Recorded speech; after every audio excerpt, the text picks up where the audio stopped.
मुलुंडच्या झ्वेर road परिसरातील new guide cooperative सोसायटीतील नागरिक तळमजल्यावर राहत असलेल्या सावला कुटुंबियांच्या करामतींनी आसपासचे नागरिक हैराण झाले। काही दिवसांपूर्वी या घरातील हॉलमधून चक्क 8 ट्रक कचरा काढण्यात आला होता। अजून या रूममधील किचन आणि बेडरूममध्येही मोठ्या प्रमाणात कचरा साठवून ठेवण्यात आलाय। या कुटुंबाच्या विकृतीचा फटका आसपासच्या नागरिकांना होतोय।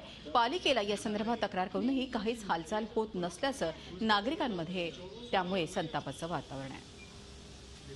म्हणजे काय सगळ्या पूर्ण घरात खचाखच वरतीपर्यंत त्यांनी कचरा भरून ठेवलेला होता।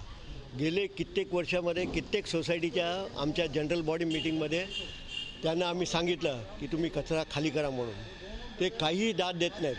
प्रत्येक वेळेला काय ते एखादं आम्ही हॉस्पिटलमध्ये हे आहे वगैरे खोटं सांगतात आणि खरं म्हणजे ते लोक असे गरीब वगैरे आहेत म्हणून आम्ही त्यांना सोडायचं असं नाही आहे।